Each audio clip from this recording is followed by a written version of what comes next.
Welcome to Illegal Shift, brought to you by One More, and I'm out of here. I'm Jason Kiefer. In this episode, we're going to talk about Aaron Rodgers and Devante Adams coming back together at the Jets. Was it a big conspiracy? Even though no one else says so, I'm going to take the rare take to say that it was all a conspiracy. Also, we're going to talk about everything that's going wrong with the Cowboys. That's right. I have been marinating in my hatred over the current situation for about the past 24 hours. And I'm ready to finally talk. We're also going to talk about Tom Brady, that insufferable ass who gets to do whatever he wants, and everyone will just bow down to him. Anyway, not to fire those shots too early. Amari Cooper is going to go to the Buffalo Bills and a great deal. Good job to them. They didn't get Devante Adams, but they did even better, if you ask me. We're also going to go over our picks for Week 7. Is Kiefer doing a good job? Can you rely on a firefighter to make NFL picks for you? All this and more. Keith, are you ready to start the show? Let's do it, buddy. All right. The growing calls across the nation to defund the Giving them business down there. That's a 15-yard penalty. There's no foul on the play. It was not a hold. The defender was just overpowered. Illegal shift on the kicking team. That penalty is refused. First down.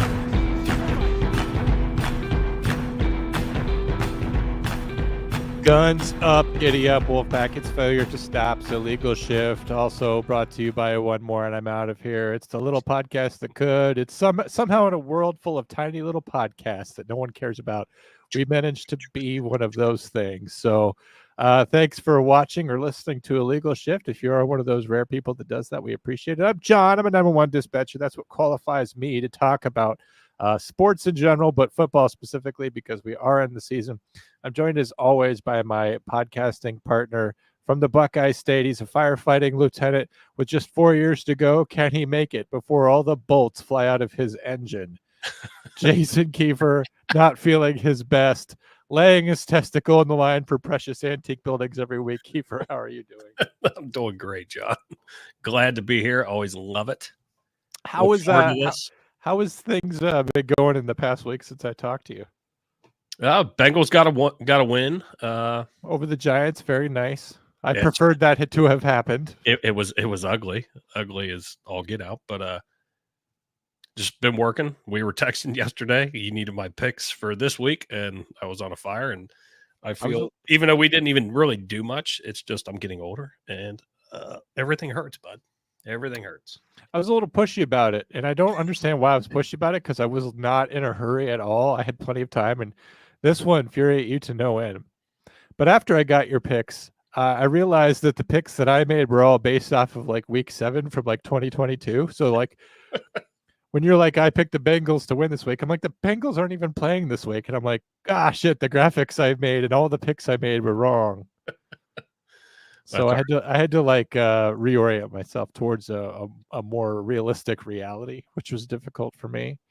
We were also texting on Sunday afternoon. I sent you a picture of me hauling branches to the dump right around 5 p.m. because I had a whole bunch of free time.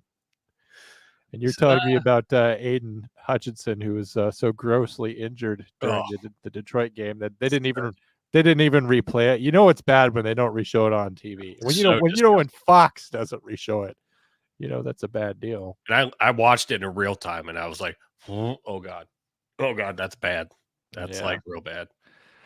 I just want to address that straight up before I like get into like me talking about that game. It's just like I feel bad for him personally. Like, I remember the game last year against the Lions. I had some strong feelings about Aiden Hutchinson. That's all like competitive respect stuff. Right. I don't wish anything bad on this guy. He was obviously a leader when it comes to defensive pressure and sacks and all this for Detroit. A huge part of their team. He was going to be a huge part of their defense, really the captain of their defense as they head towards a potential Super Bowl contention year.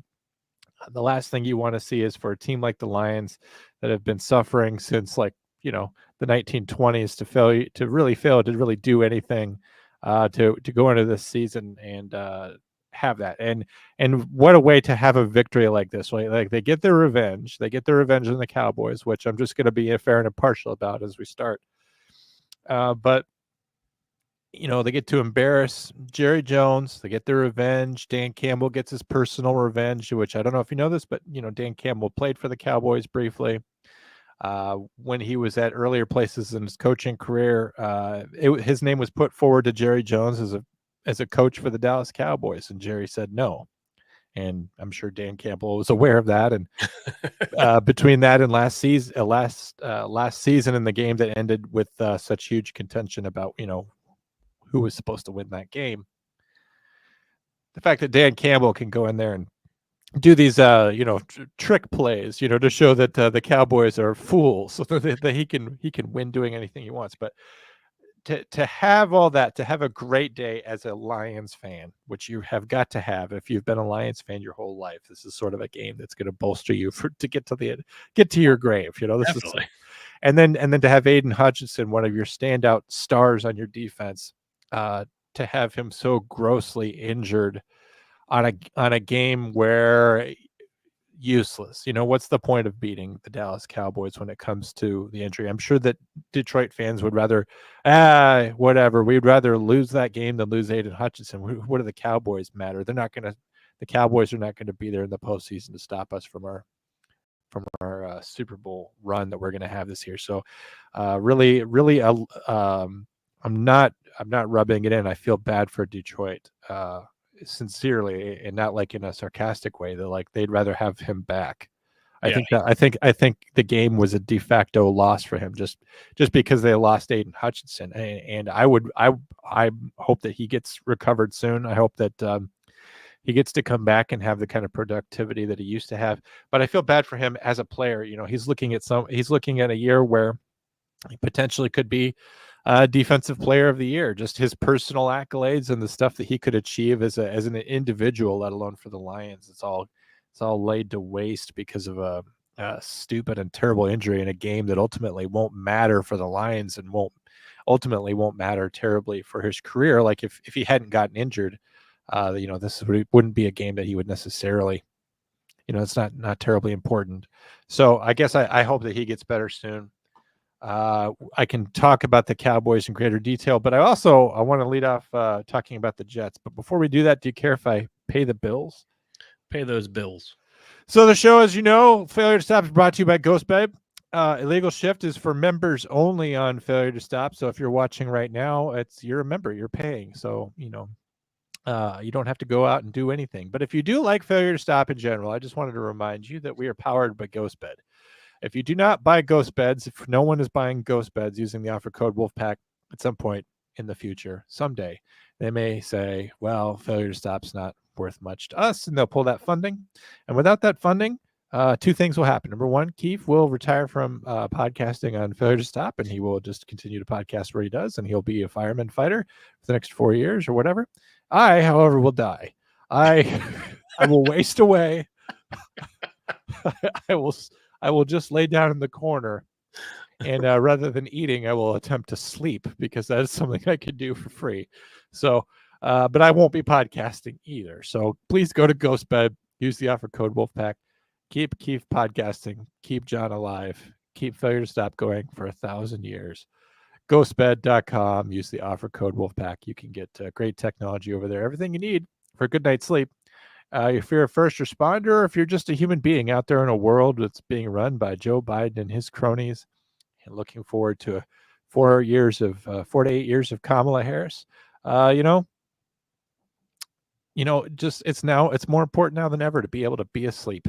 Because why be awake in a world this terrible?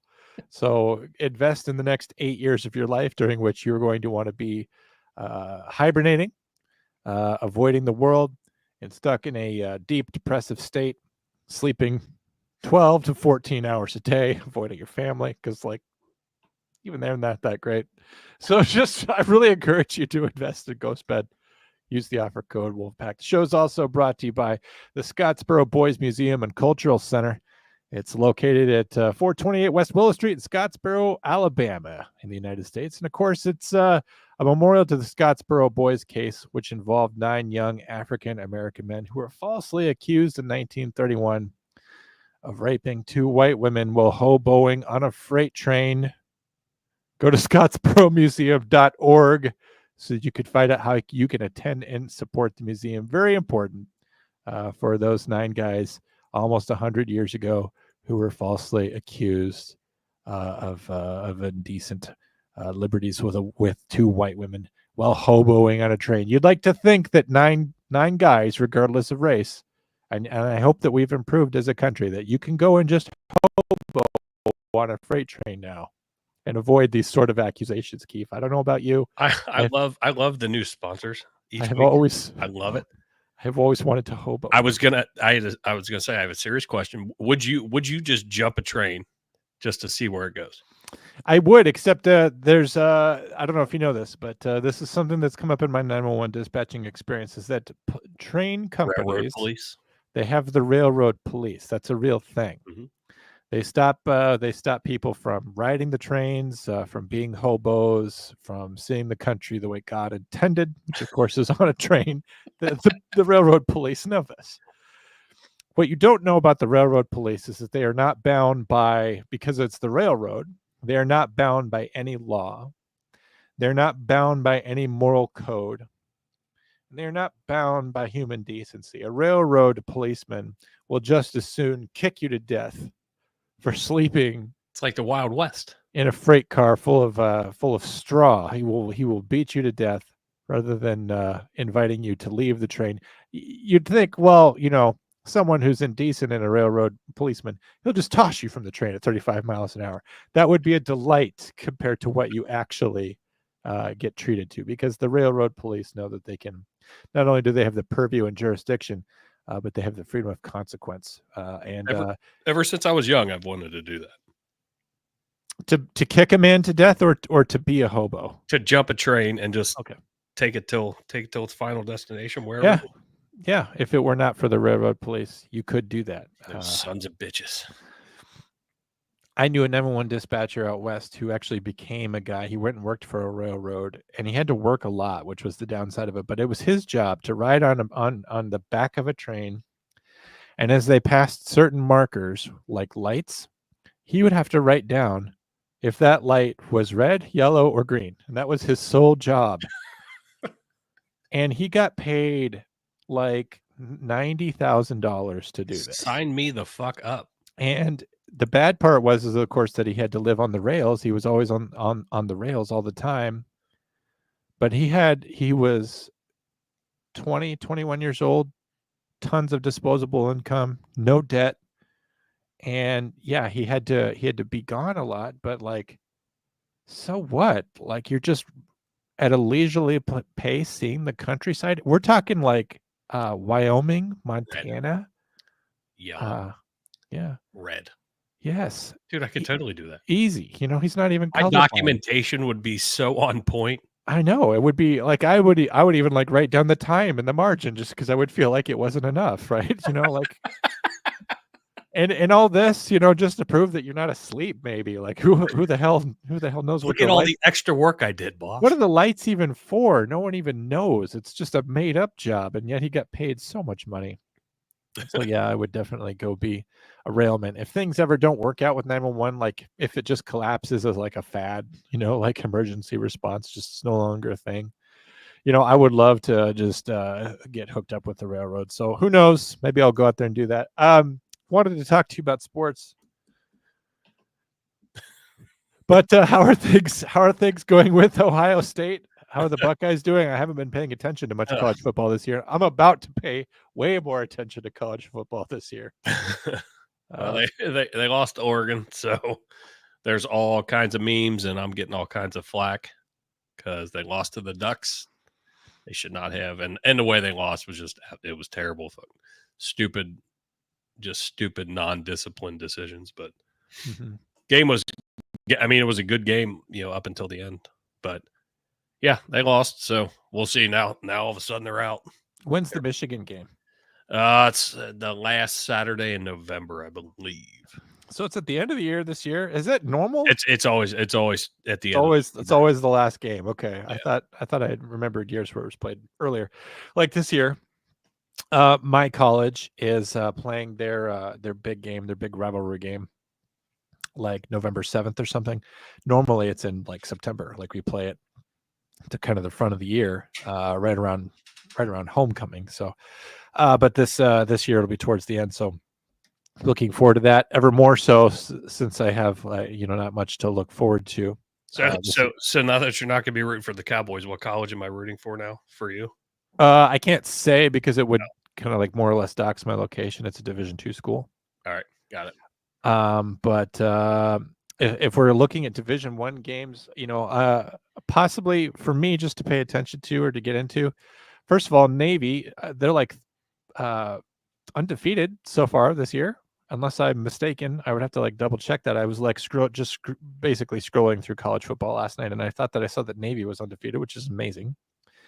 It just almost seems untrue, but possibly Michigan, despite you. Oh yeah. Possibly Alabama. The thing is, I would love to get on with Alabama for reasons that I would have to disclose to you off the air. Like I have a personal connection to Alabama now. But like, how do you just start at age 40, not ever caring about the Crimson Tide, and then just grabbing onto it, and then you're just like, I am a fan of Alabama Crimson Tide now. Like, how do you not just look like an absolute piece of shit charlatan? Like, I grant you, you should grant me maybe that they've been good my entire life, right? But I've also been watching football since about 1992. So like, why now? What is it about now that has me saying I'm going to watch the Crimson Tide? Well, those piece of shit Alabama fans will welcome you in because they want more. They want more fans. I get it. Okay, this is your one chance to talk me out of Alabama. I'm not going to talk you. I won't talk you out of anything, buddy. Well, I like your advice. If that's the way you want to go, Alabama fans, you're just like, if you want to drink yourself to death, Jonathan, I don't care. Like, it's. If you don't care, if you don't love your friends and your family, and you just want to be an alcoholic, just go ahead. That's how you sound right now. When you're I've like, seen the movie Leaving Las Vegas. I know how that shit ends. I get it. Are you saying it's the same thing to be an Alabama fan, or what are you saying? That's like an endless path of selfishness and self-destruction. Is that you what actually might be coming in at a good time though, because now that Nick Saban's gone, they're not nearly as good as they used to be. So now they're actually having to contend. They're winning. I mean, don't get me wrong, they're winning, but they're not nearly as good as when Saban was there. So, like, if you'd have jumped on when Saban was there, like, oh yeah, Crimson Tide, you're a bandwagoner. I think and actually at the correct time. And actually, the reason why I would be signing on now rather than ever before is because Nick Saban is gone. So it is actually literally related to that. Okay. So maybe I support it. Also, like, I just look good in like dark red, don't I? You look good in anything, John. Yeah, thank you. I tell you that every day. I don't look good in orange or yellow because of my ochre skin tone. I, as an artist, know the tone of my own skin, of course, because I don't know, you're just laughing because you're like, I've never had a conversation like this with a dispatcher or a firefighter before. Ochre skin tone. I've never heard that. Yeah, so well, my skin tone is quite ochre. I look very jaundiced much of the time. Anyway, moving on. So I look good in red. It's an old football program. Good time for me to bandwagon on. As far as a football fan right now, I'm sort of a hobo. Like, I don't have anywhere to be, and I know I can't be on the train. The conversations that we've had, I completely understand and I get it. I'm about to break down ultimately for you, like, why I've made a major decision. This is big, folks. This is big. If you're not live and you're going to listen to this, you're missing out because you're going to actually get to see the facial reaction when he drops this. I want to be clear. I'm being sincere about this. Like, my pastor is a very big Cowboys fan, and I predicted that we would lose the game to him. I said on this show, I said that the Detroit would win. I sent him the actual score of what I thought it would be, and I said they're gonna kick the shit out of us. I said they're gonna beat us 31-7, 31-6 is what I said. I was actually close, right? Like, it was like I underestimated how bad it would be. That was a complete ass whooping. But it was an ass whooping like no other card. So, but I have been talking to my pastor about my football decisions, which just shows you how sincere I am about it. But we're gonna get to that in a little bit. I want to talk a little bit about the New York Jets. Was this a conspiracy?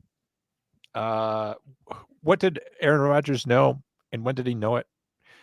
Last week, we talked about how no team in the history of the NFL or the AFL, or probably other leagues, XFL and USFL, even though those probably don't apply, but no team in professional sports that we are aware of has ever reached a championship game in a year in which they have fired their coach in the middle of the season.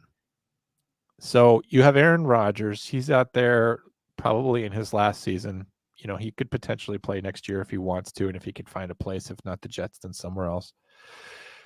Aaron Rodgers is pursuing the Tom Brady objective. He wants to go to his own team, a kind of down and out team that has pliability to his will, right? Like when Tom Brady went to the Tampa Bay Buccaneers, they had good players, they had potential, but they also had many years of, Jameis Winston and just not really being contenders even necessarily in their own division. So Tom Brady goes to the Buccaneers and he can do what he wants to do. And he has the power and clout to not only move the management of the team, but to exploit the talent that's there, and also to exploit the front office, the leadership of the team. Well, Aaron Rodgers and bring in the people that he wants and tell him, you're gonna bring this guy in. Yes, that's what he wants to do. That's exactly what I'm driving at, is that he has the ability to stand toe to toe with the general manager and the owner and say, this is what I want. And it's a condition of him even being there, right? That's what Tom Brady had. That's, when he is, every team wanted Tom Brady pretty much, even Jerry Jones probably wanted him. It was an impossible situation for Dallas, but can you imagine just real quick? I don't want to. In that secondary universe, that the conversation between Jerry Jones and Tom Brady, if that were to actually happen, with that, hard-headed old man, cocky as fuck, and then you have a cocky ass quarterback. Can you imagine what that conversation would have been like? I think the egos would have just destroyed each other. Yes. I think AT&T Stadium literally would have imploded like the Death Star in Star Wars. We would have had a lot of problems, not the least of which was whether or not to unretire the number 12. But anyway, so let's move past that.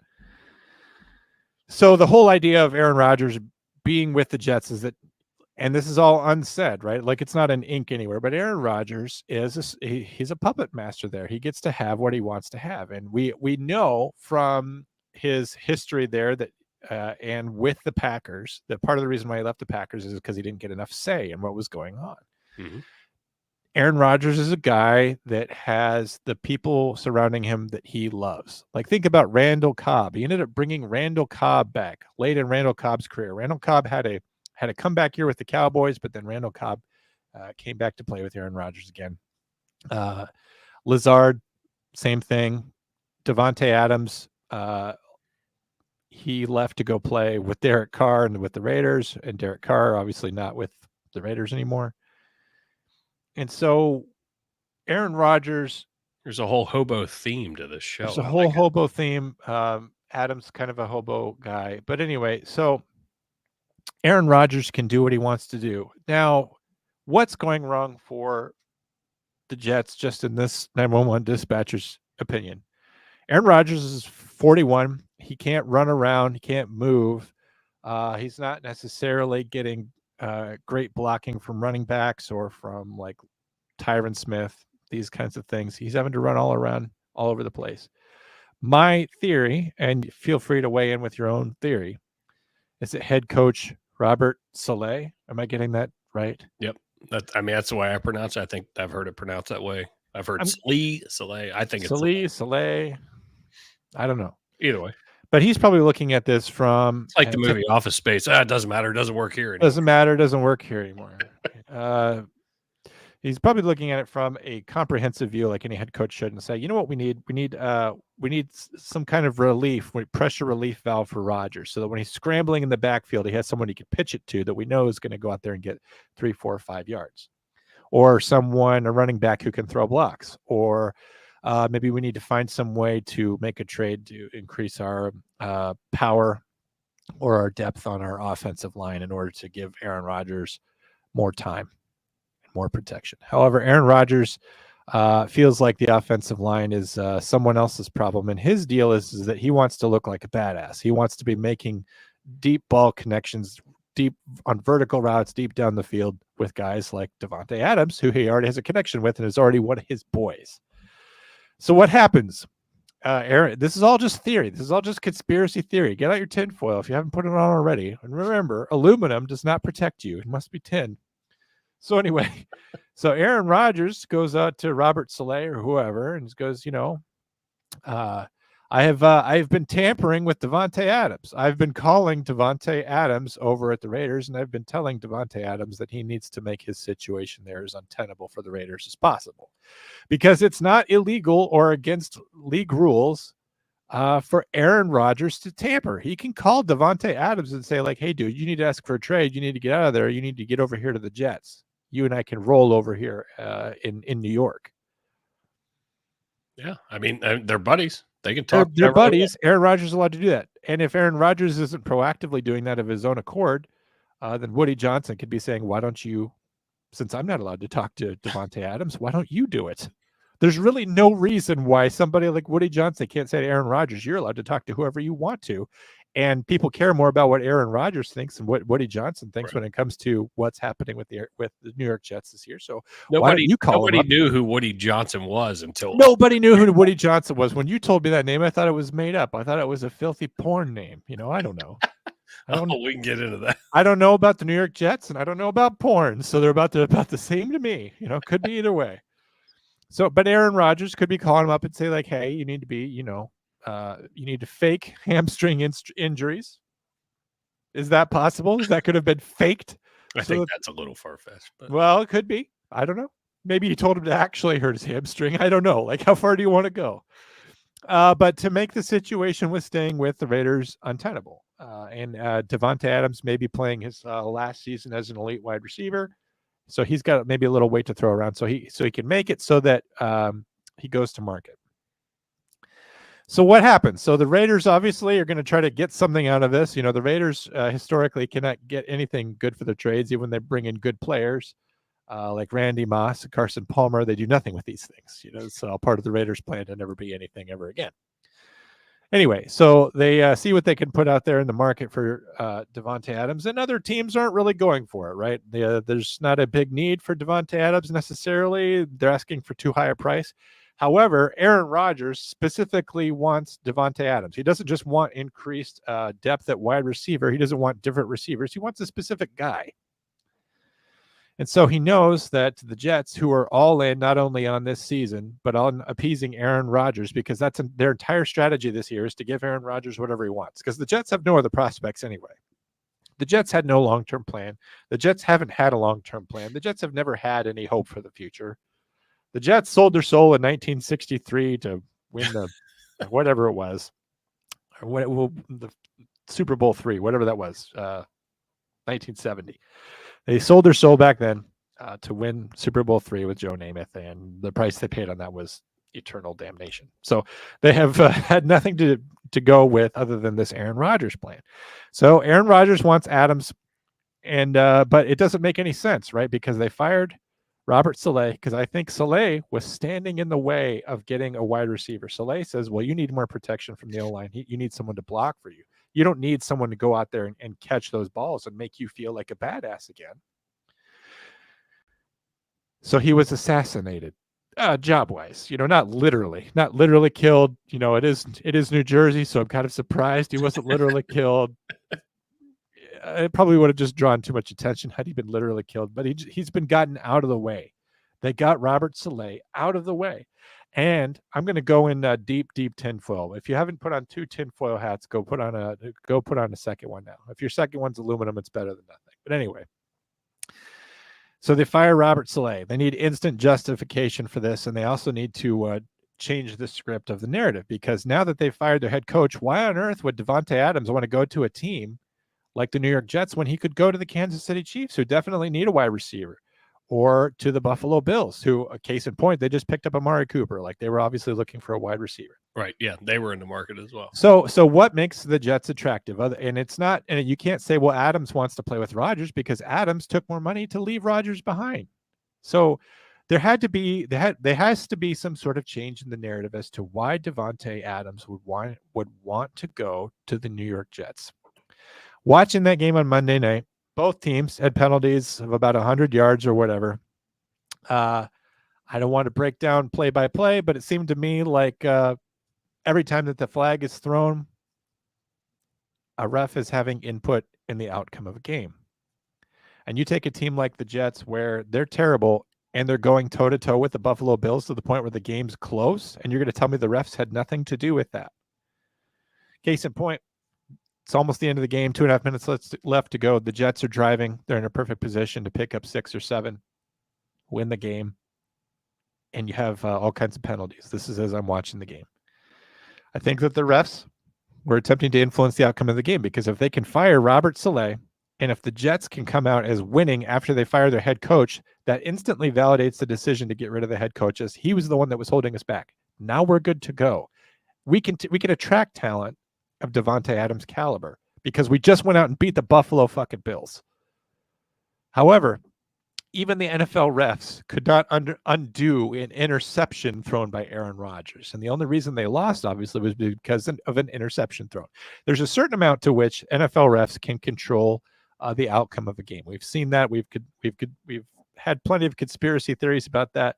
It's the thing is that it's not just can we control a game? Is it possible to control a game? But if you think about how much money is rolled up into the NFL, billions and billions and billions of dollars, wherever there's tons of money, there's tons of corruption. There's a stat between, and I was trying to look it up, and I saw it earlier, between Rodgers and Adams, and I just real quickly Google searched it, but it's not the exact same one. But it says Aaron Rodgers and Devante Adams generated the most completions and yards and touchdowns on quick passes by QB receiver duo from 16 to 21. I saw a different stat that it was the most, I don't know if it was the most touchdowns thrown from a quarterback to a single receiver. I can't remember exactly what it was. I literally just saw it probably an hour ago. But there's no doubt that Rodgers wanted Adams there. I know Rodgers and Saleh, whatever, were having their issues. But Rodgers, to your point, Rodgers wants to run the show. He's a prima donna. He wants to run the show. I'm going to finish okay, whatever Aaron wants. All right, you want that guy gone? All right, boom, get out. I'm going to finish the conspiracy theory, if I may. Go ahead. Because I've just implicated. God forbid I throw my input in, John. No, I wind up to something and then I leave it open for you. I want to hear what you think about the conspiracy. We'll finish it. What kind of beer are you drinking? Miller Lite. Duh. Okay. It's always Miller Lite. Sorry, I like to weave a good story. You do. So I've just implicated the NFL as being complicit into this because I feel like the NFL wants Aaron Rodgers to be a thing. They miss Tom Brady, and yes, they have Patrick Mahomes, but they want Aaron Rodgers to be a big thing. They want Aaron. They were sad last year that Aaron Rodgers going to the Jets ended in him having an injury in like 5 minutes, and they want Aaron Rodgers to be.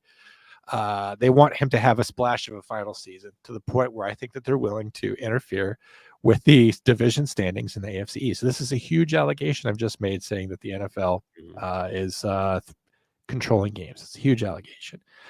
So unfortunately, Rodgers throws an interception. He kind of shoots himself in the foot when it comes to doing this whole conspiracy. But then he goes out there and says in the press conference that the reason why the interception happened wasn't because of him. It was because the wide receiver blew the route that he was running, thus creating a reason to more so than ever get Devante Adams. But here's the thing. Devante Adams had to have been in communication with them even before Robert Saleh was fired in order to get this deal done in the timetable in which it was done. So I want to know, what did Aaron Rodgers know? And when did he know it? Is he pulling the strings of the New York Jets? I think you and I both agreed. You know, I interrupted you as you were telling me that that's what you think. I'm implicating that the NFL is a part of it because they want Aaron Rodgers to be a story for them. They want the New York Jets to be they want them to be something that's going to drive a lot of content and talk. Case in point, we're talking about them right now. But and this tampering with Adams, Aaron Rodgers is allowed to talk to Adams. So, but the point is like, who cares? This is all just football stuff. Well, bread's been taken out of Robert Saleh's mouth. This guy was like sacrificed for Aaron Rodgers and Devante Adams to get what they wanted. We have a head coach who's being subverted and thrown out of his position by people who are supposed to be his underlings. This is like the assassination of Julius Caesar. Like, how could we not see this as anything other than a coup d'etat? And why would you want to be the head coach? And admittedly, they've got an interim head coach right now, but why would you want to go in and be the situation? And, he's just Robert Saleh was just a lamb to the slaughter, getting axed at week 5 or whatever. Week 6? Are you kidding me? That's rarely, if ever, happened, right? And I just have to wonder, if was this a conspiracy to get rid of him to appease Aaron Rodgers? And Aaron Rodgers certainly, I don't know if he wanted to get rid of the head coach, but he didn't use his tremendous sway to keep him. And it's because he wants to make decisions there on the team. But who's supposed to be the person making decisions? Well, it's supposed to be the head coach. So who's the real head coach of the New York Jets? Well, and Rodgers' statement was, well, it's a tough business. After he got fired, it's a tough business. Mm-hmm. I'm kind of on board with some of your thoughts, but do you think I'm crazy? No, I think you put a lot of thought into it, and it's a very compelling argument. I don't think the NFL wants Rodgers' last swan song. I think they've moved on from Aaron Rodgers. It's Patrick Mahomes because they won a three-peat. They won a three-peat Super Bowl quarterback. So I don't think it's Rodgers, that the NFL is trying to help. What I will say is you have a head coach that I don't know what Saleh's salary was and what his contract was for or whatever. But the head coaches don't make nearly what these superstars are making. So you are the lamb to the slaughter. We're dealing with it in Cincinnati. People want Zach Taylor fired right now. I don't know that it's all his fault. So I'm not jumping on that bandwagon, but people will go after the coach before they go after the players. And with the investment that these owners are making into these players with the exuberant amounts of money, yeah, the head coach is going to be the one to go. I don't think he should have went. Now, Aaron Rodgers talking with Adams, that shit happens all the time. I think Adams missed playing with Rodgers because he thought the grass was greener on the other side. He left him in Green Bay to go to Vegas and realized, oh shit, I actually had a good connection with that guy. I'm sure they were talking, but good for them. Getting Devante Adams to the Jets, they needed it. There's no doubt about it. So, I think it's a good play. Now it's what happens with this interim head coach, because he's vying for a job and hoping just to keep a fucking job. So, we'll see. But, I'll go 50-50 on your conspiracy theory. I agree with part of it. I don't agree with, the other part. But we'll see. Patrick Mahomes is the NFL's baby right now. I agree that he is, but you have to also look at the situation in Kansas City. There's something less than spectacular. Yes, they're poised for a three-peat, and of course, Patrick Mahomes is sort of their baby. But this is also the last chance that they get to squeeze anything out of Aaron Rodgers. Aaron Rodgers has a huge legacy, not only in Green Bay, which is important for the league, but just also his legacy as a player. Like, this could be his last stand, right? I think his attitude, though, like in interviews and like his just laissez-faire, just attitude about everything. I think people are kind of done with him. They're like, outside of people in New York, because why would the Jets fans not want Aaron Rodgers? I'd shit a chicken. I love Joe Burrow, but like if we did have Joe Burrow, I'd shit a chicken if we got Aaron Rodgers here in Cincinnati. But his laissez-faire attitude and just whatever. He reminds me in his press conferences, he reminds me of Bill Belichick. He's not very forthcoming, which you don't have to give all the secrets and everything else, but show a little bit of fucking attitude and remorse, or ooh, I'm super happy right now, or I'm real shitty. He's just, yeah, well, that wasn't my fault. He ran the wrong route. He looks just like Bill Belichick in an interview. And I blame the ayahuasca. Long-standing tradition with One More and I'm Out of Here is to take a drink of beer anytime someone says 100%. I would like to add to that, if I may, as someone who's just sort of dabbling in your margin, fans of One More and I'm Out of Here should also be drinking a beer anytime you speak French. I think that is amazing. I've noticed you doing it more and more. The other day, you had like a description of a video where you had some sort of French term in there. Like it was like je ne sais quoi or something. I don't know what it was. But I'm just like, God damn it. He took French in high school and he's he's subtly tipping his hand. Like you're saying laissez-faire. Like, I mean, I love it. So I just, and I'm you glad said I impressed you today. You said it twice. And I just think that people should be drinking whenever you're speaking French. So if you want me to send you over like a list of French idioms just so that you could like get your audience liquored up, get them all hammered up, get them all lit, like that would be fun. So I don't know. I feel like the timing is weird. And the reason why it's important is because even though I don't care anything personally about Robert Saleh or whatever his name is, but like if he was assassinated in order to appease someone like Aaron Rodgers in furtherance of Aaron Rodgers' schemes, I hate anybody who schemes things and gets people fired or subverts their own ambitions or makes them unemployed. I hate those kinds of people, particularly since I don't think Robert Saleh was the reason why the Jets were not necessarily doing so well.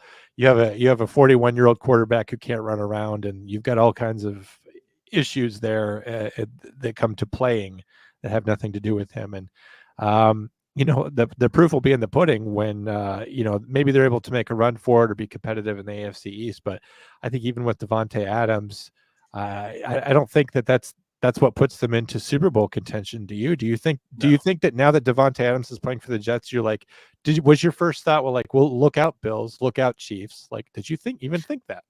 No, I think it's huge. It's huge for them, and it's huge for the connection. Rodgers and him. I mean, there's no doubt. You can go back and look. I mean, the stats show it. They've got a connection. I don't think Rodgers really connected with anybody in that locker room. Which, if your quarterback's not connecting with your receivers, it's gonna fall flat all day long. So I think bringing that in is going to help them. But yeah, I mean, it's definitely not. It's not taking them all the way down the road. I've had 3 different fantasy football trades thrown out. People wanting to give Adams up. But I'm like, I don't necessarily still trust it though, because he's going into a system midway through the season, interim head coach. Yes, he knows Rodgers, but he still has to learn the playbook. Which, I mean, he's an elite receiver. He'll figure it out, but still something wasn't really the trade that was proposed. I just wasn't on board with yet. Something interesting is that some people were saying that the Bills should take him. They went with Amari Cooper. They picked up a great player. I loved Amari Cooper when he played for the Cowboys. He could do great things. They're just paying out the end of his contract, which they're paying like $800,000 for Amari Cooper, whereas for Devante Adams, there's like 17 or 18 million. Great job to the Bills for picking up Amari Cooper. This is going to be great for them. Hopefully, it will keep Josh Allen from feeling like he has to do every single goddamn thing himself every play.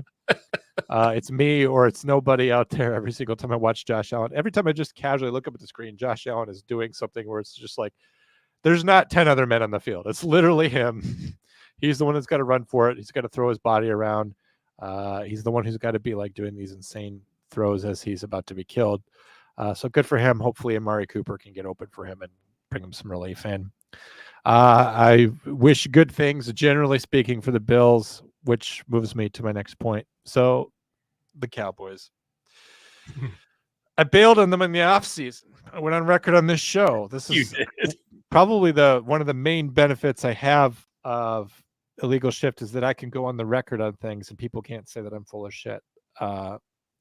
When they lost to the Packers, something inside of me broke. I didn't understand it at first. And which is weird because you think I've been broken up with enough to understand. Like, I know what it's like to be, pushed to the curb. Well, they say that grief is what you have when you have love, but you have no one to give it to.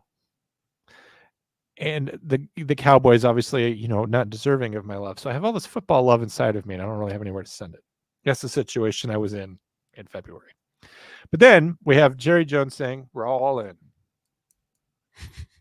I remember that too. And we all knew what that meant. We knew that it meant he's all in with the guys that he's got and that he believes in the team that's there. And he just thinks that we got outclassed one day by the Green Bay Packers and that's all that happened. When truthfully, that and then losing Dan Quinn and various other key players and then not having any room to deal with those things. And then the way that he handled negotiations with Dak and with Lamb. The only two players that are still on the team that are, offensive on the offense anyway, that are worth a damn. How do I even pick this apart? I want to talk about I talked about the Detroit game at the top, how that was Dan Campbell getting his revenge. It was Jerry Jones's 82nd birthday. As you were watching that game, I don't know if did you watch it, Keith? Were you watching and were you listening? I got to see a lot of it. Did you hear the Lions fans taking over the stadium? Yes. Shocking, right? Anyway. And when you said, when we were texting and you're like, why are they wearing those uniforms? I told you the blue uniforms are cursed. What did I tell you? At the beginning of the game. They're playing at home. They got to decide which jerseys they wanted to wear, and they're wearing blue. That's a marketing thing. You know why? Because the blue jerseys sell better than the white ones do. Right. It literally is. That was a marketing move. He literally had them wearing blue jerseys because the blue ones sell better in the merch store.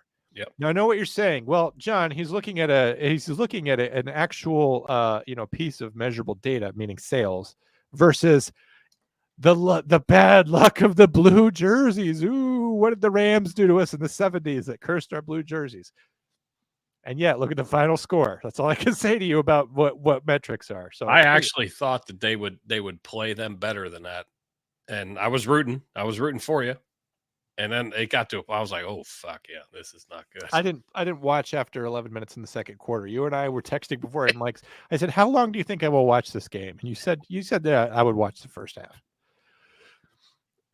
However, I think you overestimated my commitment. But I did. So we could talk about what Jerry Jones didn't do in the offseason and the way that he's handled negotiations with Dak and with Lamb. And I've got on the record here as well to say that my belief is why the Cowboys struggle with trades and free agency is not necessarily because Jerry doesn't want to do these things, although he may not.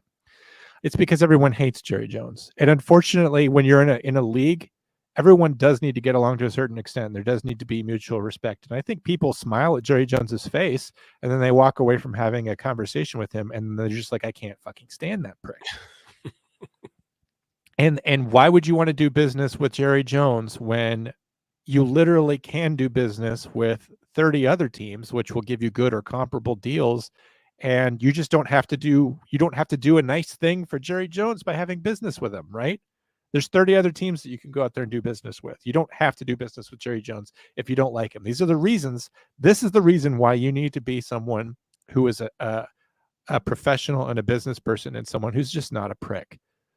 I used to think like, well, him being a prick, they're probably all pricks and it doesn't matter. But I have come to a brand new decision on Jerry Jones.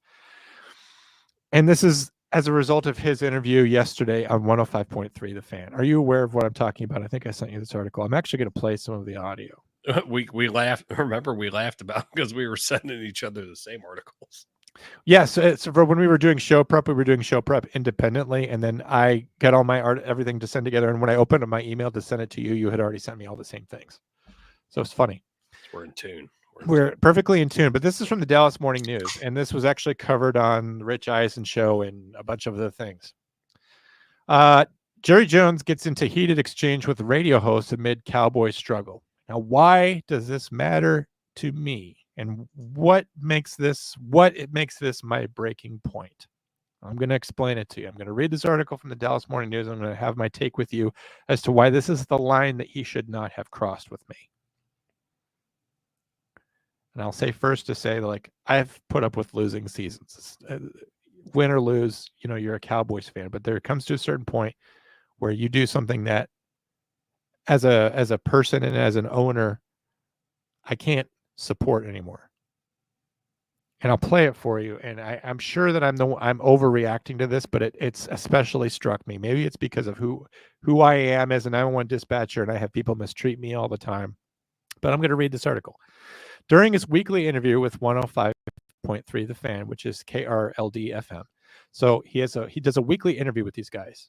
He has a contract with them. They get exclusive rights to interview Jerry Jones with the Cowboys. Of course, Jerry Jones loves going out there and loves doing pressers and talking to the media.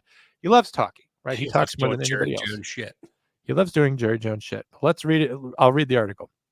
There's never a dull moment when it comes to the Dallas Cowboys. The trend continued Tuesday during a team owner, general manager Jerry Jones' weekly radio spot with Shan and RJ on 105.3 The Fan, on the heels of Dallas's blowout loss to the Detroit Lions.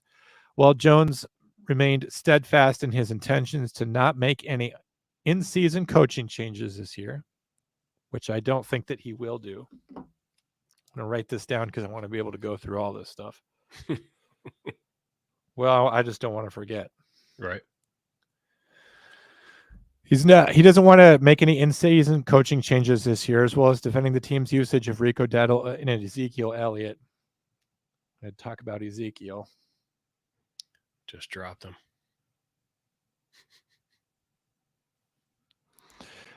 Jones became more defensive than usual when asked about his team's roster and moves that the Cowboys did or didn't make over the offseason. He says, if you think I'm interested on a damn phone call with you over the radio, sitting here throwing all the good decisions out with the dishwater, you've got to be smoking over here this morning, Jones said. There was so much that the conversation before this was sort of light and jovial. Like at one point, they opened the conversation with Jerry and they say, so, what's going on with you today? How are you doing? He goes, well, I'm on a league meeting in Atlanta right now. And he goes, it's probably for the best because I'm probably not safe in Dallas this morning. It's a joke, right? He's saying that we did so bad and we were humiliated so bad that, the fans right now are mad at me and they're all joking about it. And we're all kind of commiserating and we're all acknowledging the fact that we all want Dallas to succeed. We're on the same side. There's some issues here. So, and these guys, these radio show hosts, they're part of the media, right? And so all of a sudden things took a really dark turn when they want to talk to him about the offseason and about how he said, I'm all in. And then he made essentially no moves. He got Kendricks from the Vikings and Mike Zimmer from the Vikings, and that's about it. But this is what he says. He says, this is not your job. Your job isn't to let me go all over the reasons that I did something and I'm sorry that I did it. That's not your job. I'll get someone else to ask these questions, men. I'm not kidding. You're not going to figure out what the team is doing right or wrong. If you are, or any 5 or 10 like you, you need to come to this NFL meeting that I'm going to today with 32 teams. You're geniuses. This is what I have a problem with, if it's not obvious. So he's got this exclusive contract with the Fan 105.3 to come on and talk to these guys. Here, keep going and finish the quote before you go into that, because it gets better. You really think you're going to sit here with a microphone and tell me all the things that I've done without going over the rights? Listen, we both know you're talking to a lot of great fans, a lot of great listeners, and I'm very sorry for what happened out there on Sunday. I'm sick about what happened on Sunday against Detroit.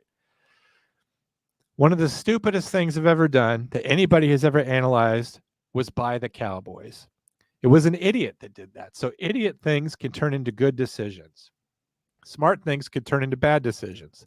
The facts are that when you make one, you don't really know how good or bad it is at that time. And then you want some conversation this morning, you're getting it. So we could listen to that exchange if you want. But I wanted to just launch into this and why this makes it just an absolute deal breaker with me. Yeah, and I just wanted you to finish that last little part because it's as a team owner, and if you're getting paid to do these weekly spots, you're going to get asked the hard questions, especially after a shit stomping that you just got and the lack of off-season moves. So you have to expect that. He's at least doing that. Like Mike Brown, the Bengals owner, he doesn't do that shit. He's just an angry old man that sits in some fucking hole somewhere.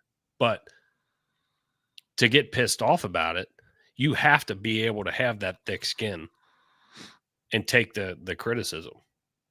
And to go off on air like that, yeah. When I saw that article, I was like, oh, shit. I said, John's going to lose his fucking mind.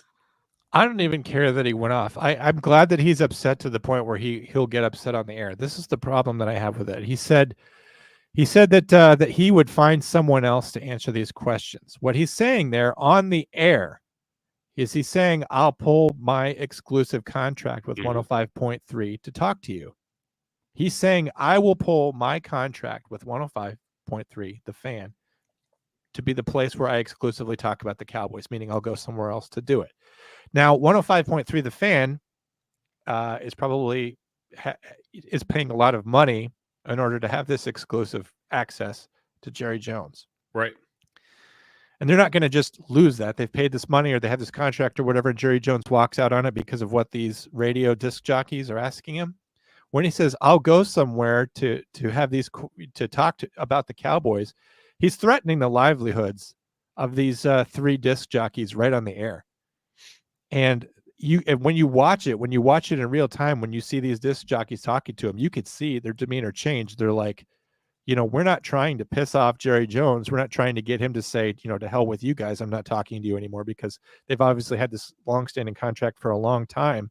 He's saying on the air that I'll get someone else to ask me these questions, and that obviously would damage their, like I said, it would damage their livelihoods. They would probably either be fired to appease Jerry Jones, or if they lose the contract with Jerry Jones, then obviously a lot of advertising is going to go out the window, because a lot of people are paying to advertise during the show in which Jerry Jones is going to speak about the Cowboys.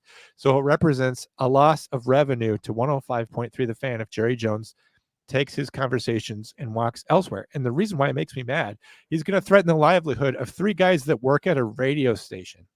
He is a billionaire who owns a football team, who has for the past 30 years made some fucking horrible decisions. Now he gets on the air and says, like, I don't want to talk about what happened in 1970, or I don't want to talk about what happened in 2007 or all these years ago. The hosts are asking him legitimate questions about this past off season, which is the reason why we're in the situation that we are this year. I said it, and I'm nobody, and I don't even have the sports analysis of these guys on 105.3 The Fan. I'm not Rich Eisen. I'm not even Skip Bayless. Okay, I'm not even him. But when I saw that he was all in committing to this and not making any changes, I said, I told you this, I'm sure I could go back and find the episode, this coming season's going to be a disaster. And we all knew it. And I think maybe Jerry Jones knew it too, which is why he didn't, take care of these contracts in a timely fashion. He wasn't sure whether or not he wanted to go with Dak Prescott, because now he's locking into having Dak and no other talent around him. Same thing with Lamb. So it could be that, he was aware of this and didn't know whether or not he should pull the trigger, and just made the situation worse and worse and worse for himself. So it's possible that Jerry Jones has the awareness of the situation to know that, like, I shouldn't have made this big contract with Dak Prescott. I'm going to get into the reason why he made the contract with Dak Prescott in just a minute. But to me, he's threatening these 3 radio show hosts who probably make far less money than him. I mean, it goes without saying, they don't make a fraction of what he makes.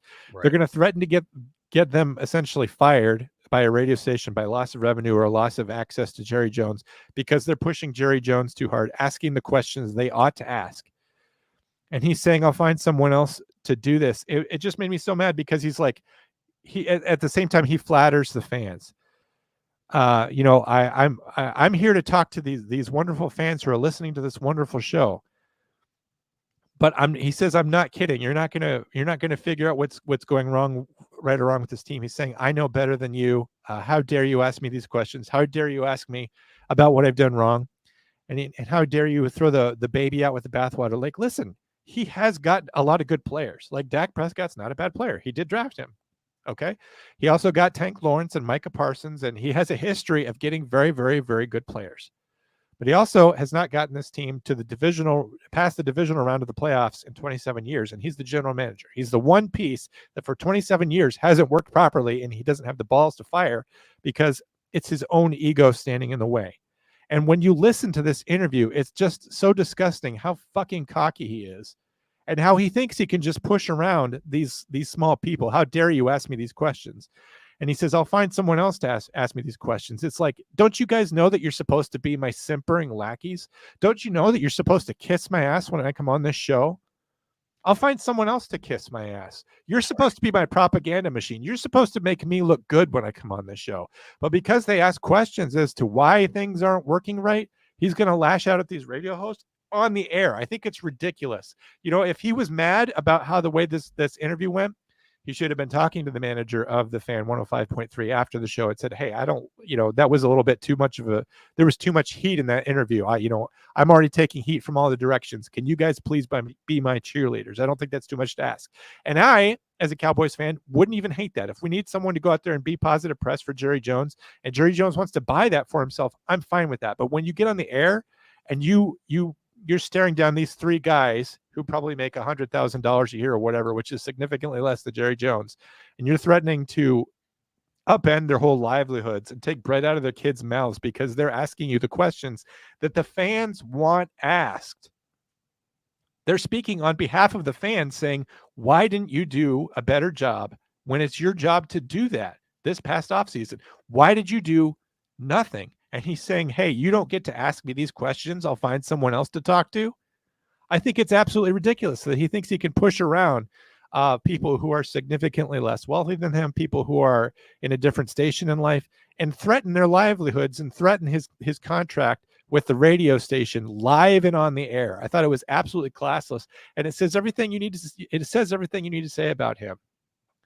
I completely agree. Very classless. And it just, I know that I'm kind of going on and on and on here, but I mostly have feelings about it more than I do have thoughts about it. But it's just like, if you listen to that whole interview, and I encourage you to go out there and listen to it, maybe I don't have to play it, but he was extremely rude and extremely hostile to these guys who were treating him fairly. And when he was getting pissed at them, he goes like, Jerry, like, you don't need to get mad at us. We're asking you these questions, and we're trying to, they were fair with him. They weren't being rude towards him. They were just asking questions, and he didn't want these questions asked. And I think all these questions were fair, and he just went out there and it's one thing to melt down because the decisions you've made haven't worked out to great success, or the Cowboys are facing embarrassment against the San Francisco 49ers again on national television in 2 weeks. I understand that he's under a lot of stress. I understand that maybe there's nothing he could do to save this season. I understand that he can't throw in the towel for the sake of the Cowboys, right? You can't tank when you're the Dallas Cowboys, because what's going to happen? Like the TV, Sunday Night Football is going to start flexing out your games. That happened in favor of a Cleveland Browns game like a couple years ago, which has to be a huge slap in the face to Jerry Jones, right? The fandom is turning against him already. The merchandising, everything that comes with the circus that is the Dallas Cowboys and not the play is definitely very important to him. So he's not going to do that. But we know that, just moving on from the reason why I am done with the Cowboys until Jerry Jones is no longer their general manager. I get that. I completely get that. And we went through that here in Cincinnati with Mike Brown. And then Mike Brown ended up releasing, the stranglehold to his kids. And that's when we started to pick up players. That's when we went to the Super Bowl, just a couple of years ago. But we're still dealing with the same shit. But Mike Brown is still there. And it's Mike Brown is our Jerry Jones. And it's like, dude, you old man, just fucking get out. Go retire. He thinks that he's the only one that could save this team. He thinks that he's the only one that can do it. And part of that is because no one will do any business with him, right? He doesn't feel like, someone else can make a trade with him or do some kind of deal with him in which he can do anything. So it's all up to him to draft well. It's all up to him to acquire free agents who are past their prime, like Kedrick's probably. that he's the only one that could do that. He can't outsource that to anyone else. He's basically feeling like how Dak is. Like Dak has no running game. Dak has one receiver that can get open. Nobody else can get open.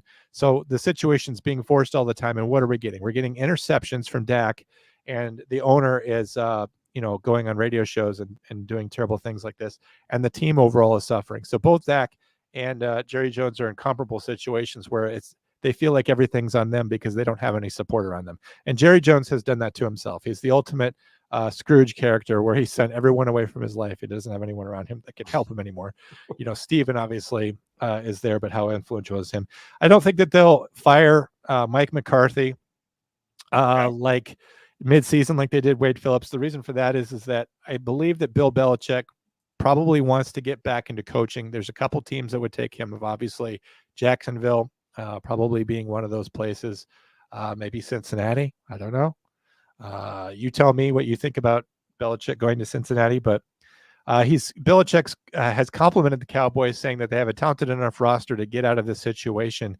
If Belichick doesn't want to end his career and his legacy, and if he still wants to prove, particularly against Tom Brady, who went out there and had post-Patriot success, if Belichick wants to get back in and has post-Patriot success, I have to wonder, how bad will it be for Jerry before he says, I will let a coach like Belichick come in? Now, he's been in this situation before, as the 90s Cowboys fell apart and the dynasty was over and things were going bad with Dave Campo. He finally brought in, who was the coach from the Giants?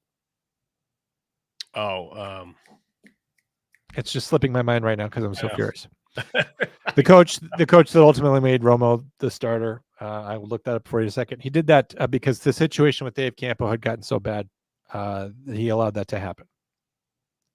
Bill Parcells is who I mean. Parcells, yeah. I'm just so worked up. It was slipping my mind too. But Parcells is not someone that takes shit from people. The case in point, eventually Parcells and Jones had a parting, even though Parcells was the one that put the Cowboys back in the winning column. But the only way that Jerry ever makes big changes or big decisions is when he's absolutely backed into a corner and he's made to look like a fool, like when the 2000 Cowboys or whatever. And now he's being put into a similar situation. He has to be absolutely forced into this. That's why Jason Garrett lasted so long. Garrett would go 8-8 every single season, where he was not good enough to stick around, but he wasn't bad enough to ever force Jerry's hand, because it's 8-8. Right. And they would win the division every 3 or 4 years, which is enough to kind of bolster them along. And Jason Garrett managed to become the second longest tenured coach of the Cowboys ever, which the first longest ever was Tom Landry, the first coach, was before Jerry Jones. So Garrett was the longest tenured coach under Jerry Jones. And it's because he managed to go 8-8. That's about what you need to do. And McCarthy, of course, has been enjoying the fact that he's been able to get these 12-win seasons, largely due to the fact that they've been playing in a terrible division. Think about it. Like the Redskins until this year, historically very terrible. Eagles are up and down. The Eagles are the only ones that have really been giving them any kind of pushback for years. The Giants have been terrible for like 10 plus years, right? So you're getting all these extra wins out of your own division. Other than that, you're pretty much just going 8-8 in the rest of the division. That's all Mike McCarthy's been able to do. The team really hasn't changed that much, going back to the beginning of the Garrett era. And so it's going to have to continue to get worse and worse and worse. But he's not going to throw in the towel. He's not going to tank. Well, he's that stubborn, angry old man. That you're right. It's going to be years before his death. His death or years or whatever. But he's 82, and I want to believe that we're only like 4 years away. But the truth is that he could probably go another 20 years just because of how bad people never seem to die. It's only the good that die young. But I noticed a pattern here. Like this year, like we have a problem with the running game. Tony Pollard goes to the Titans or whatever. He claims he can't pick up Derrick Henry because he's too expensive, which if you ask me, Derrick Henry says the Cowboys never even called him. You never even asked Derrick Henry how much he would take. It's possible that Derrick Henry might have seen like, hey, I would rather play for the Cowboys than say some other team that had no chance. This is before signing with the Ravens. Sign me up. Get me in there. How much better would we be doing with a competent running back? You could see what Derrick Henry's doing for the Ravens, and they're in a situation with Lamar Jackson, and they're top of the league. How would we be doing with Dak Prescott and a Derrick Henry? We know that Dak Prescott has always done well when he's got a great running back. 2016, one of his best years, his rookie year, was because they didn't have tape on him. but also because it was Ezekiel Elliott's first year, and he was obviously a premier rusher. You have to have Dak needs a competent rushing game to take the pressure off of him. We've just seen that to be true, and having no running game this year, we're like dead last in the league for rushing. Prescott's getting hit. He's throwing into clouded coverage. Only Lamb can get open. There's no second. There's no third receiver. Jake Ferguson sometimes can get open as sort of a pressure relief valve, but there's no running game whatsoever. Dak Prescott's getting his ass kicked all over the place. But here's the thing with his bringing Ezekiel Elliott back. It's a waste. Jerry Jones likes people that he already likes. He already likes Ezekiel Elliott. He already liked Mike Zimmer. That's why I brought Mike Zimmer back. He always brings people kind of back around that he knows and he likes. The one exception to this is that he didn't bring back in Dan Campbell. Like I said, when Dan Campbell was out there floating around as a coach, he should have brought in Dan Campbell. And this whole game against Detroit was, as I said at the start, was Dan Campbell thumbing his nose at Jerry Jones and frankly giving him the middle finger, running these trick plays or whatever, just because he could. And Jerry Jones probably hated that happening to him, being humiliated on his 82nd birthday. But he also probably was forced to respect and admire Dan Campbell, of course, as we all were and are. And it probably makes his distaste for the mild-mannered Mike McCarthy grow even more, because would Mike McCarthy ever shame somebody like that? We don't know, because the Cowboys are never really ahead by a margin of like 41-9. But would Mike McCarthy, show up somebody like that? And I don't know that Mike McCarthy has the disposition to do that. But the Cowboys being run by the Sith Lord or whatever, he wants to be the bad guy team. He wants to be someone that would show up somebody that would pour it on and that would show a great amount of disrespect. He wants Dan Campbell for his coach, and I'm sure that he would do anything to get somebody like that. And Dan Campbell will, of course, never will touch Jerry Jones now that he's been snubbed. But the other thing is that Jerry Jones hates it when anyone who's been in his circle has success elsewhere. So as I just mentioned with Dan Campbell, he's got some resentment there as he's forced to respect him because, of course, we just got beaten up so bad. But he doesn't want players. He still respects him even after that. No, I think he does respect it because he respects that style of coaching. I think he respects the style of coaching where you go out and not only do you win, but you put your foot down on their throat. That's what Jerry wants for himself. But so he's respect. But the way I picture it is with Jerry, if it happens to him, you're fucking dead to him. He may respect it on his side of it. Right, but if Dan Campbell was a free agent somehow at the end of the season with the Lions, after that, you don't think that Jerry would consider hiring him? Because I think that he would. I don't know. We'll see. I mean, Dan Campbell will coach for the Lions until he dies now. But what I'm getting at is that he also doesn't like it when anyone leaves and has success anywhere else. That's why he won't let Dak Prescott go, because the deal that Dak Prescott wanted was too steep, and then to make the team salvageable and have talent at every other, certainly at the skilled position, but across the field, right? He knew that this was too expensive, but Jerry and his ego thought to himself, he pictured Dak Prescott, wearing a Cleveland Browns jersey or something, who knows, a Chicago Bears jersey, Los Angeles Rams jersey, whatever. Picture your own jersey. It says Prescott on the back, and it's number 9, and it's got orange or yellow or red on it or whatever. And him going out there and winning the division. He could not stand the idea that Dak Prescott could win the division for the Redskins or some other team. He is so jealous that he can't have anyone who's currently under his realm of influence leave him and go be successful elsewhere. Instead of being happy for that person, he resents that. So he would rather keep Prescott here and be a failure than see Prescott leave and go have success under a different coaching staff. Just put the thumb down.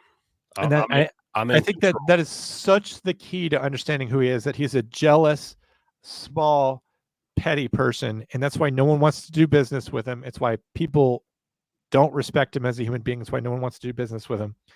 And it's ultimately why Jerry Jones is just never going to succeed. And actually, I have deeper takes on why we're never going to succeed as the Dallas Cowboys. But I don't think that I think it's possible that he wants to court Bill Belichick. I don't think McCarthy will be back next year. That's like the one saving grace to losing. We obviously can't tank, But thankfully, the situation is so bad in Dallas, we don't have to tank. We can go out there and do our best against San Francisco, possibly against the Eagles, get embarrassed on national television, have people questioning whether or not we're America's team, have NBC flexing at our games at the end of the season, putting on Washington on Sunday night rather than Dallas. And that'll be enough, hopefully, to change things. But, what are we going to do financially now? We can't make big changes, big splashes in the players because of these contracts with Prescott and Lamb. And also, Jerry's just never going to let them walk or make some sort of trade in order to free up cap space, in order to get them off the team, in order to rebuild the team. So you have to be able to find a coach who could come in here and coach with like less than talented players, guys like Tom Brady, someone who's drafted 199th overall.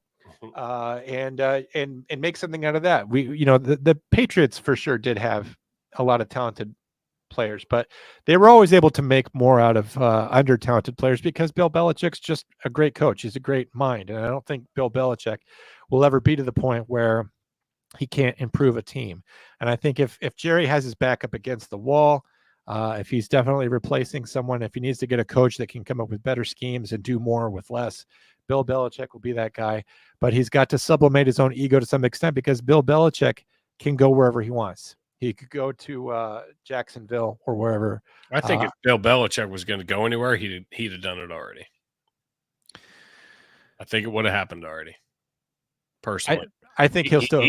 He's got the McAfee spot now. He's got all these other. I know, but look at other people who went into they'll try their hand at broadcasting to see if they like it, but then they inevitably go back. Sure. Sean Payton, just as that's an what example. they know. I get it. So I don't think that Bill Belichick will want to stay broadcasting. Yeah, but Bill Belichick has fucking 25 years on Payton. I know. I just think that Bill Belichick maybe still has something to prove in terms of post-Patriots success. And it's not a done deal at all. I don't necessarily think this is going to happen. But I'm trying to think of what has to happen in order to get Bill Belichick in there, because it's not. I don't want Mike McCarthy, but who's coming in after that? Because who's going to want this? Jerry Jones, Robert Kraft, and Jerry Jones are two completely different fucking human beings. They are in the way they operate, the way they. Right. I don't think Belichick's gonna. But Kraft well got rid of Belichick, and just the fact that Belichick's had what he has had, I think that Jerry Jones will want him. But the reason why I'm even speculating, he'll sniff it. But why speculate about this? Why even bring it up as a thing? It's because who would want to coach the Dallas Cowboys? They don't have any talent. You have to deal with Jerry Jones, and you don't have prospects for success. And a guy like Mike McCarthy, the only reason he's there is because of Aaron Rodgers. They got a Super Bowl with Aaron Rodgers. There's no, Mike McCarthy just knows that he's there pretty much as a last gasp at this point. This is his last head coaching career. But if you're a head coach, if you're Mike Vrabel, do you want to go to the Cowboys? Is that something that you think that would happen? What would it take to get somebody in there? And I think Jerry would have to campaign for anybody, but I think it's possible that he might campaign hardest for Bill Belichick. Ironically, the person who probably would want to be there among the least. But who else would want that job? I don't even want to know why Mike McCarthy would want the job. After the game on Sunday, the press conference was like an hour and a half late, and it's because he was getting yelled at, and there was little bits of Jerry spittle on his face. Right. So who wants the job of the head coach of the Dallas Cowboys? You tell me anybody that wants it. Nick Sirianni might want it because he'll be unemployed next season. As he keeps yelling at fans and shit. What are our picks? Let's get to our picks. Yeah, I know. Sorry, I went on for a long time. Anyway, congratulations to Amari Cooper for moving on. But you don't think that Bill Belichick would want to, if they offered him a job in Cincinnati, do you think he would go? I don't think Mike Brown will pay him what he would want to be paid, to be honest with you. Okay. All right. These are Kiefer's picks for the week. Did you want to walk us through some of what you were thinking there with this fine graphic? Oh, Jesus. It's the first time I've seen the fucking graphic here, John. Well, they're your picks, though. Well, I understand that, but I sent them to you in a rush. Oh, I'll just read them out loud, and then anything you want to comment on why. Well, here I got the Broncos over the Saints. I got the Jaguars over the Patriots. Falcons over the Seahawks. That's a close one, I think. I think that's a close one. Bills over the Titans. I think my Bengals are going to go into Cleveland, and Bengals got something to prove, especially after the shitty showing they had. Our last game with the Giants, we should have smoked them. We're going to beat the Browns. Texans over the Packers. Colts over the Dolphins, and I've got the Vikings over the Lions. That one's going to be interesting. Of That's course, going to be a toss-up, too. With the Lions' defensive changes with Hutchinson out, you just have to wonder. Keep going. And that was, not the only reason, but one of the reasons that made me key in on that. Eagles over the Giants. We got Raiders over the Rams. I like what you did there. The Redskins over the Panthers. Chiefs over the 49ers. Steelers over the Jets. Ravens over the Buccaneers. Cardinals over the Chargers. And I picked John's Cowboys over the Bears. Even though both teams are in a bye week, he thinks that they'll beat the Bears. I know. I like it.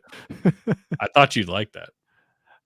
Yeah, I like it. And by the way, he's doing pretty good. He's at 0.571, so slightly better than just flipping a coin. Here's my picks.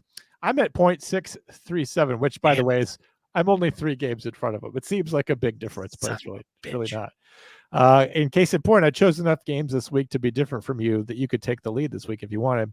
I also chose the Broncos over the Saints. However, I think the Pats are going to put an end to the Jags. I think it's close enough that the Seahawks will take down the Falcons. Although I think the Falcons may win their division. I think I might regret that pick. Buffalo is easily going to take down the Titans. Bengals will beat the Bills, the Browns, just because they don't have Cooper anymore for sure. So that's going to help. Texans are kind of the team I'm throwing my weight behind now. I like C.J. Stroud. I like things about him. I need somebody to root for. So it's either them or the Bills or the Ravens. So who am I going to root for? I don't know. I'm from Virginia, and if you hate the Redskins, like it's either Carolina or Baltimore. And I'm definitely not going to back Carolina. So Colts over the Dolphins. I still think the Lions are going to take down the Vikings. I think the Vikings are bound to regress towards average. I think Sam Darnold, not that great. I think even without their defensive leader, somehow the Lions are going to be able to make it happen. Dan Campbell's just that kind of coach. Eagles will take out the Giants just because, the wind could take down the Giants. Raiders will beat the Rams. The Rams are in the desert because this is a result of everything that they did to win the Super Bowl a few years ago. Redskins will take down the Panthers. Chiefs over the Niners. I think the Jets will beat the Steelers. I think that's all part of the conspiracies that the Jets have to win at some point. That the Ravens will take down the Buccaneers, which I think will also be a close or good game. You could be looking at a Super Bowl matchup there, just conceivably with the NFC being wide open. Cardinals over the Bolts, and then I took nobody in the bye week for the Cowboys, so I decided to pick nobody. So just want you to feel better. Yeah, I appreciate it. I'm sure it was actually a mistake. We'll wrap up to say that I think Tom Brady is an insufferable ass. That listening to him call the Cowboys game was terrible. He's just, the thing that I hate about him is that he doesn't seem dispassionate about which team he's cheering for. I get it that he likes offense, that he likes quarterback play, and that Dallas gave him nothing to cheer for. I understand that, but I just thought it was my first game watching Tom Brady call anything, and I just thought he was. I thought he was insufferable. I really hated it. It's not good. It's not good. It's just not his niche. Because as he's sitting there, you and I are on split screen, but as he's sitting there talking, he's trying to talk to the camera, and then, his partner's right here, and he's right here talking like this. But then he has to remember, I have to talk to the people that are actually watching. It's just his etiquette needs polished. I don't know.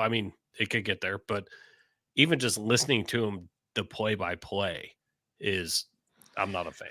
Personally. You know what he needs to be on Monday Night Football? Before Buck and Aikman, they used to have a 3 people commenting. For years and years, they had a 3-person set where they would have play-by-play, color commentator, and then color commentator. Someone who just, if he's got something interesting to say now and then, he should throw it in. Unfortunately, Tom Brady's too big a profile a guy to have him in, third string on calling a game. So, of course, he's in a position that he's in now because he's Tom Brady, not because he's good at broadcasting. And we're all suffering for it, having to listen to him call the games. But He's somebody that should have been allowed into the shallow end of the pool just because broadcasting isn't football. He Right. should have been allowed to be the guy that just makes interesting comments, every other player or something like that. But here's the thing that really makes me mad. NFL owners approved Tom Brady's bid to become limited partner of the Las Vegas Raiders. You would think that this would be a conflict of interest, that he owns a team and he's a broadcasting analyst. 7-time Super Bowl champion quarterback Tom Brady's been approved for a limited partnership with the Las Vegas Raiders. This is from NFL insider Ian Rappaport, who's basically their spokesperson. Brady is now a partner and he holds 10% of the Raiders and he has a 5% stake. It's great that Tom Brady wants to invest in the NFL, said fucking cut Roger Goodell at the league meeting in Atlanta. He cares deeply about this game. He believes in the future, and I think it's a signal of that. He's not the only one that has ever been a great player and probably wanted to both broadcast and own a part of the team, but they're letting him do it because it's Tom Brady. Is right. What's happening. Brady also released a statement on the approval, conveying gratitude and his eagerness to aid the franchise. I'm incredibly humbled and excited to have been unanimously approved. He has to throw in the word unanimous of the Las Vegas Raiders. Throughout my career, I've learned that at its core, football is a game of teamwork, resilience, and relentless pursuit of excellence. The Raiders franchise, the city of Las Vegas, embody those values. By the way, Las Vegas does not embody the value of a pursuit of excellence. No, they don't. They embody the value of money at any cost. And they've been there for 7 seconds. Yeah. So an honored part of that story. Give me a break. Football is part of my entire life. Growing up in the Bay Area, and in so many ways, my football life journey has come full circle. I love the sport, my teammates, coaches, blah, blah, blah, blah, blah. I hate that commercial where it's about him calling the game, where it's like all these people who are saying, like, don't broadcast, man. Why are you doing this? And it's all the previous iterations of Tom Brady with the Patriots and the Buccaneers and the Wolverines all saying, they don't know you. They don't know how much you love the game. It's like, it's not enough that we have a commercial with one Tom Brady in it, but we have to have 4 Tom Bradys in it. Right. I get so fucking sick of the media and the league and everyone from around the world getting down on their knees for that guy. There's nothing so great about him. He has done so much work, plastic surgery on his face. He's a fake. He's a phony. He's a fraud. There's nothing good about him. And the only thing that's sad is that his chickens will never come home to roost. And here's Deadleg saying, grief is what Cowboys call a Wednesday morning. Do you even have a team, Deadleg? Don't make me defensive. As far as I know, you don't even sports ball. So often the saying around here, failure to stop. Tyler says the white jersey's way better. Thanks for being here, Tyler. Marines blood, thanks for coming back. Saying that his van is misfiring. There's a check engine light on. That's exactly the kind of commentary I'm looking for here as I talk about shit. I get all fired up. Deadleg has been a member for 25 months, which just makes sense. So congratulations to Deadleg on your many months of being here. It's no team, just start fights and leave. Yeah, that sounds like you. All right. All right, guys. We're in overtime as always. We appreciate you. Nicely played. Good luck on your stuff this week, Keith. Good luck to the Bengals. I'll be trying to figure out whether or not I should be throwing in with Alabama, Michigan, despite you. We can just put this away until Jerry Jones is dead. He's 82. I shouldn't have to wait too long. So we could just go ahead and if he's gonna threaten people who make a lot less money than him, he can kiss my ass. Kiss my ass. I've put up with I've been a fan of his team and carried his water for a long time, even when he wasn't necessarily a good guy to do that. But then to not take accountability and to not have the dispassion or the self-awareness to realize that you're the problem. I'll be back when you're done, Jerry. I'll still be here. So I'll be hanging out. I'll still be hanging out once you're gone. I just hope you're not like that. Who's that one lady for the Bears? Virginia McCaskey or whatever her name was. She was like the owner of the Bears, where she may even still be alive, but she's like the granddaughter. Oh yeah. They're not allowed to cuss around her and shit. Yeah, which is fine. See what I did there. You know, the Bears could do whatever they want to do, but I just hope that he doesn't live as long as she did. So, all right, guys, that's all for us. I believe Eric will probably be back here on Friday. I have no reason to believe that he won't be. Thanks so much for listening. Failure to stop in. One more I'm out of here. When's the next one more I'm out of here? Isn't it yesterday? Well, we keep changing this around. We're live right now. So. Well, it's also being broadcast tomorrow on One More and I'm out of here. So you're going to be Thursday the 17th at 5:30 is when your show is, right? No. See, you're no. It's Wednesday the 16th at 5:30. Yeah, it's Wednesday the 16th at 5:30. We're going live in 2.5 hours. Okay, 2.5 hours from now. But also, if you're watching on One More and I'm out of here, then you have to go back to the future.